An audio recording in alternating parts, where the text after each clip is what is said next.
Hi, it's Justine from the Whole Brain Group again, and I am going to take you on a tour of the new Publish Anywhere HubSpot social media reports.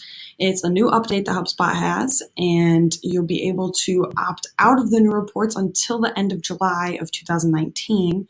So you can get a little bit familiar with what it's going to look like. I'm going to take you there now. All right, so here we are inside the HubSpot portal, just on the dashboard. But if you want to see your social media reports, especially the new ones, you're going to want to go to Marketing, drop down, and go to Social. Then from here, you have the normal setup of posting and creating social posts for all your accounts. But what we want to do is go to Reports. And so you can see here that the reports have loaded, and this is what the new social reports look like. If you want to go back and look at the old reports until the end of July, you'll have this return to old social reports in the corner, and you can click on that and go back. But for now, let's take a look at what's new. So what's new is that we have some new graphs here. When we look at our metrics, audience now represents the number of followers we have.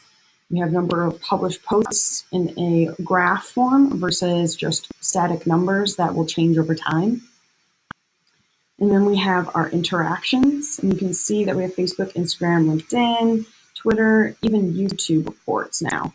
So that's one of the new things that they added is you can get metrics from your YouTube account. While you can't post to YouTube from HubSpot, you can still get the metrics of how many followers you have, how many posts you put on there, and then how many clicks or even interactions.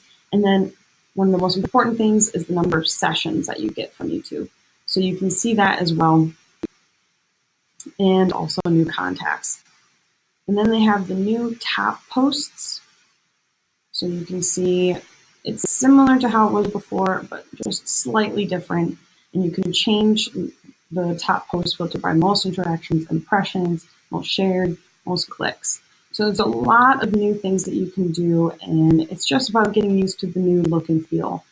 If you have quarterly or monthly scorecards or reports that you complete when you're adding in your data for the quarter, you might just want to update the language that you're using to match HubSpot's reports so that you're not confused when you keep going back in or if that someone else goes back in. So if you keep saying followers, maybe change it to audience, and then also feel for you to start, screenshotting these graphs and put them into your reports. It's super helpful, super exciting, and I hope this helps you get a little bit more familiar of what it's going to look like for you when you switch to the new reports.